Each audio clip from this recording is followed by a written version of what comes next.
मैं मां शारदे को नमन करता हूं, पवित्र मंच को नमन करता हूं, आप सभी की उपस्थिति को नमन करता हूं। क्षमा चाहता हूं, आज गला बिल्कुल साथ नहीं दे रहा है, शाम को भी इसलिए बहुत जल्दी में बोला था, लेकिन हाँ जितना साथ देगा उतना जरूर मैं अपनी भूमिका यहाँ पे अदा करूंगा।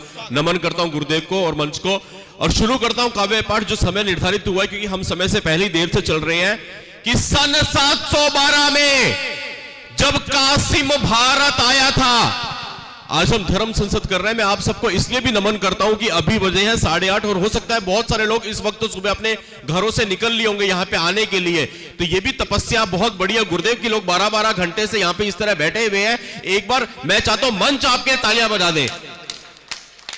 नितिन भाई, चेतन भाई, संदीप भाई, ये सब सुबह से यहाँ पे है। मैं तो आया था 10-10:15, तब से सारे एक एक चेहरा यहाँ पे देखा हुआ है कि सन 712 में जब कासिम भारत आया था, मोहम्मद बिन कासिम, कब से शुरू हुआ ये कि सन 712 में जब कासिम भारत आया था, दाहिर के परिवार ने तब पहला बलिदान चुकाया था। उसके बाद आज तलक इन 1300 सालों में जाने कितने शीश चढ़ गए हैं बलिदानी थालों में।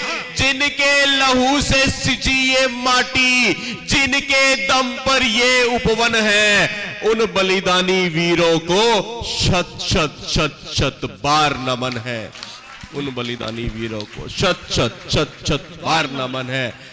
और नमन हम करते हैं उनको जब हम देखते हैं हमारे मंदिरों में जलने वाले जो दिए होते हैं उसमें तेल नहीं, उन सबका खून दिखाई देता है। तब आज हम भगवे में है, तब आज ऐसी सफाई हो रही है, तब आज वो अलग विडंबना का विषय है कि आज हम धर्म बचाने की चर्चा के लिए एकत्र हुए हैं। लेकिन बड़ी बात यह, अगर धर्म बचा भी है तो किनके बूते, कि जिनकी जिनकी जिनकी जिनकी जिनकी कुर्बानी के कारण हम जीते हैं सुकून से। जिनकी कुर्बानी के कारण हम जीते हैं सुकून से।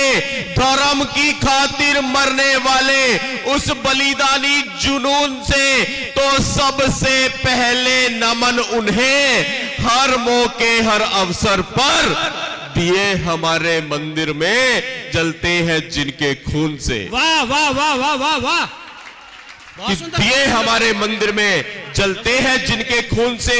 और यह भी इस देश की विडंबना है कि हम अक्सर किसी भी महापुरुष को, इंसान को बलिदान होने के बाद, शहीद होने के बाद तब नमन करते हैं।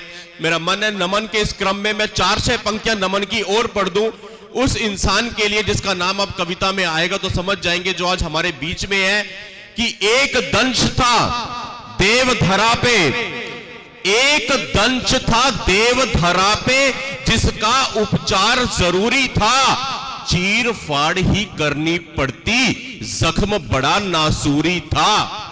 एक दंश था देवधरा पे जिसका उपचार जरूरी था। मेरे छोटे भाई राम भदावर ने बोला था कि राम जी के शेरों को याद नहीं करेंगे तो हम राम के भक्त नहीं। वहीं जा रहा हूं राम भाई मैं, कि एक दंश था देवधरा पे जिसका उपचार जरूरी था, चीर फाड़ ही करनी पड़ती, जख्म बड़ा नासूरी था। और सहते रहने की आदत हमको ऐसी मिली विरासत में, जग के स्वामी जकड़ दिए तंबू तिरपाल हिरासत में।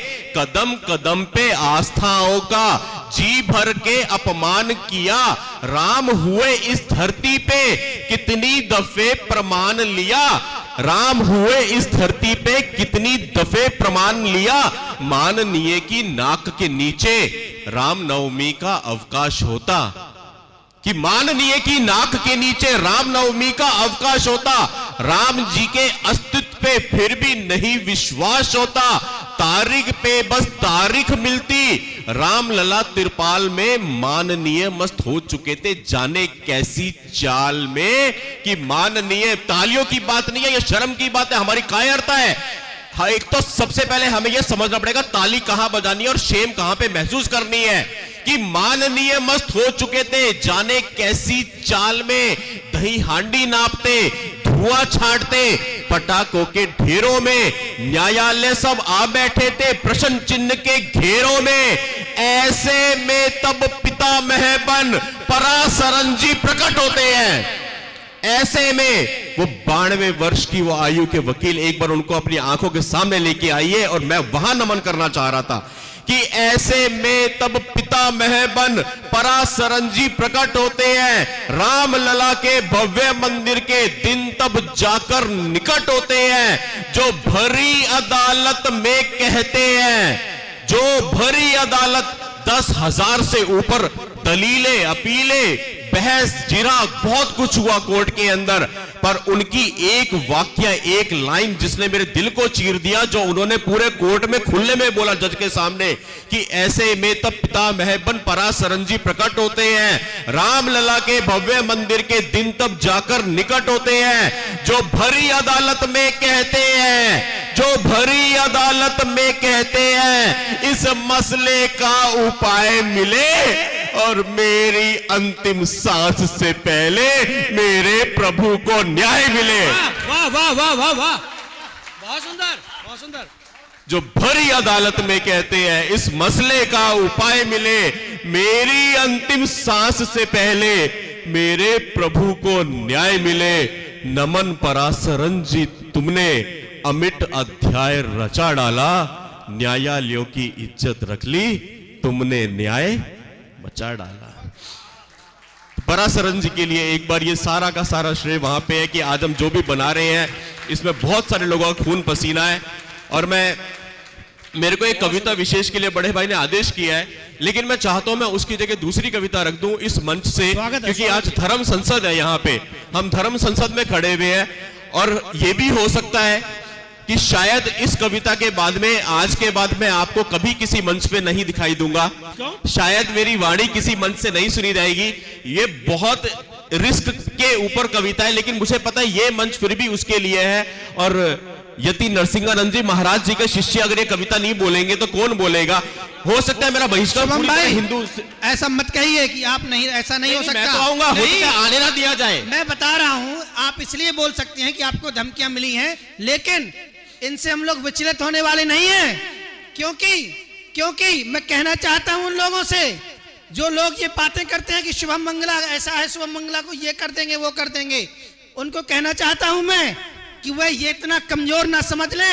शुभम मंगला के पीछे लाखों करोड़ों की फौज खड़ी है, एक शुभम मंगला नहीं, यहां करोड़ों शुभम मंगला तैयार बैठे हैं।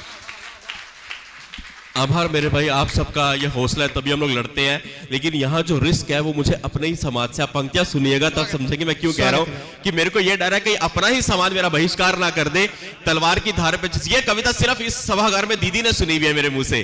दीदी हमारी साइबर सिपाही के सेमिनार में आई थी, मैं वही यहाँ पे बोलता हूँ कि अभी हमने बात किया पूरी धर्म संसद में, अभी मेरे भाई ने बोला कि भगवा, ये भगवा है क्या और इस भगवे का सम्मान क्या है। आज हमारी धर्म की ये जो हालत हुई है, जिसके लिए हम 12 घंटे से लगे हुए हैं चर्चा करने में,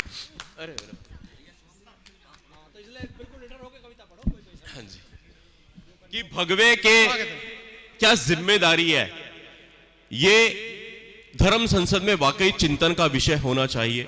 और एक बार हमारे संत समाज को शायद पुनर्विचार की जरूरत है।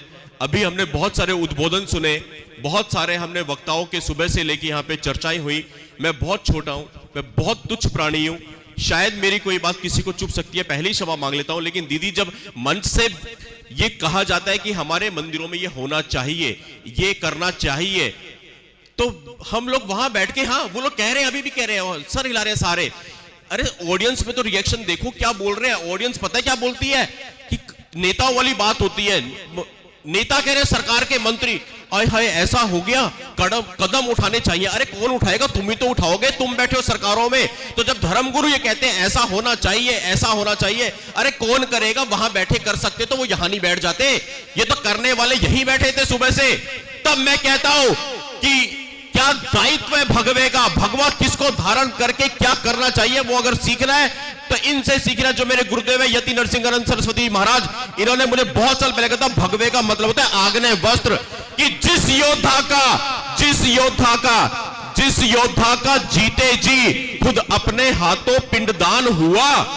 आपने भी यही कहा था जी, बिल्कुल यही बात बोली थी कि जिस योद्धा का जीते जी खुद अपने हाथों पिंडदान हुआ, उसी का आग्नेय वस्त्रों से फिर भव्य सम्मान हुआ।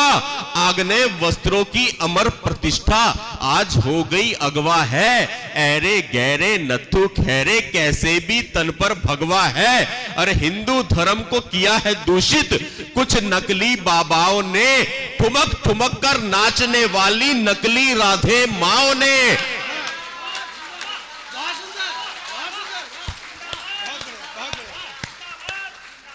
ये इस मंच से बोलना चाहिए। धर्म संसद में मैं फिर रिपीट करता हूं, सुबह से 12 घंटे से इतने वक्ताओं ने बात करी, ऑडियंस का रिएक्शन तो देखो। ऑडियंस एक ही बात कह रही है कि नेताओं की तरह बयान देते ये होना चाहिए, ये करना चाहिए। करेगा कौन? जो कुर्सियों पे वही तो करेंगे। ऑडियंस कर सकती तो यहां नहीं बैठ जाती कि हिंदू धर्म को किया है दूषित गुरुदेव कुछ नकली बाबाओं ने, ठुमक ठुमक कर नाचने वाली नकली राधे माओ ने। उत्सुकता रहती है उछलकर हर गोदी में जाने की, एक ढोंगी करता है बातें चटनी से कृपा लाने की। मिले जो ढोंगी पूछो उससे, अरे एक बात तो बतला दे, फौज हटा के सीमा से क्या चटनी के डोंगे रखवा दे। क्या बात है, वाह, बहुत बढ़िया, बहुत बढ़िया, बहुत बढ़िया, बहुत बढ़िया भाई, वाह, जिंदाबाद। कि फौज हटा के सीमा से क्या चटनी के डोंगे रखवा दे, गर चटनी में होती ताकत।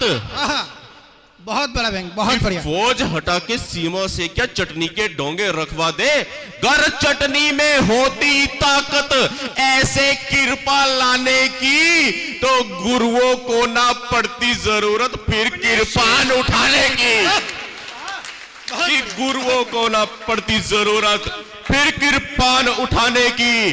भोली भाली भोली भाली भोली भाली जनता को ये जितने लूटने वाले हैं, लिख के ले लो कर्म सभी के इस जन्म में फूटने वाले हैं। और गुरुओं के सम्मान से सच है मान धर्म का बढ़ता है, पर गौर करो वो गुरु धर्म की परिभाषा क्या पड़ता है, जो बांटे ज्ञान अहिंसा और सेक्युलर परिपाटी का। जो गुरु की पहचान होना भी बहुत जरूरी है। हर आदमी हमारे जैसा किस्मत वाला नहीं होता कि जिसका गुरु यति नरसिंहानंद सरस्वती महाराज होते हैं।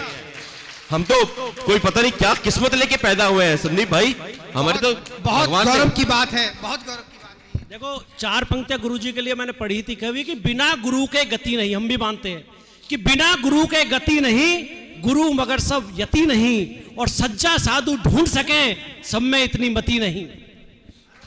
बहुत बढ़िया, बहुत सही, बहुत सही। कि गुरुओं के सम्मान से सच है मान धर्म का बढ़ता है। बस गौर करो वो गुरु धर्म की परिभाषा क्या पड़ता है, जो बांटे ज्ञान अहिंसा और सेक्युलर परिपाटी का।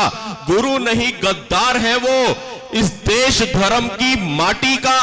बड़े बड़े कुछ कथाकार हैं बस ताली पिटवाते हैं। बहुत बढ़िया, बहुत बढ़िया। कि बड़े बड़े बड़े बड़े बड़े बड़े कुछ कथाकार हैं बस ताली पिटवाते हैं। योद्धे धर्म बुलाकर हमको किन्नर सा नचवाते हैं।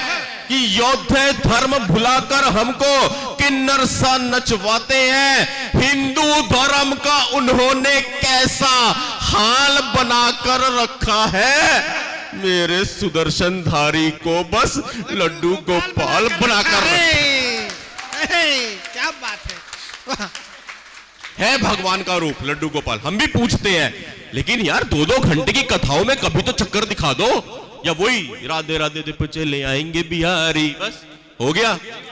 ये सब हमारी नसों में भरा गया है, ये भी षड्यंत्र के तहत हुआ है।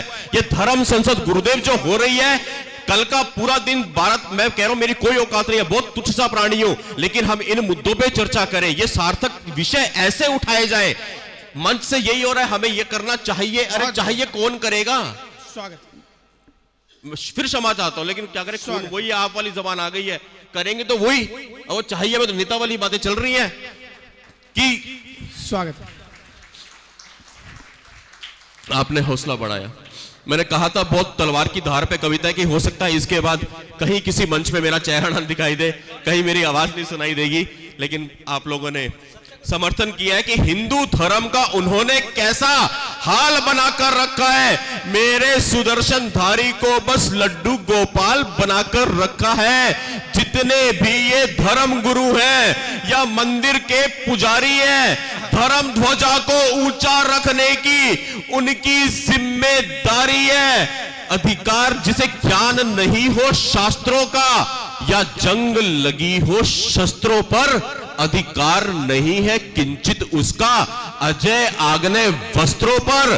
और गिर जाएगा गिर जाएगा गिर जाएगा धर्म हमारा, अंधकार के गड्ढों में नहीं बचेगा फर्क गोईगर मंदिर और नाच के अड्डों में। बहुत बढ़िया, बहुत बढ़िया। बहुत कड़वी भाषा है गुरुदेव, पर बोलना पड़ता है। और डासना वाली के परिवार से यह भाषा निकल सकती है, वहीं से ऐसे निकलेंगे तो शायद धर्म सुधरेगा कि गिर जाएगा धर्म हमारा, अंधकार के गड्ढों में नहीं बचेगा फर्क कोई गर, मंदिर और नाच के अड्डों में। शक्तिपीठ की अंतिम दो पंक्तियां की करना क्या है समाधान, शक्तिपीठ की शक्तिपीठ की शक्तिपीठ की अवधारणा से हर मंदिर को अनुबंध करो। शक्तिपीठ की अवधारणा से हर मंदिर को अनुबंध करो। ढोल मंजीरे फेंक के तुम शस्त्रों का प्रबंध करो। बहुत बढ़िया, बहुत बढ़िया, बहुत बढ़िया। बोलो जयकारा वीर बजरंगे, जयकारा वीर बजरंगे, भारत माता की, भारत माता की। बहुत बढ़िया, बहुत सुंदर। वास्तव में यही आह्वान जो हमारी धर्म संसद से भी हुआ और हमारे कवियों ने भी किया कि हर मंदिर में शस्त्रों का उचित प्रबंध होना चाहिए, ताकि समय आने पर शास्त्रों के साथ शस्त्रों से भी उचित न्याय दिया जा सके। बहुत बहुत स्वागत।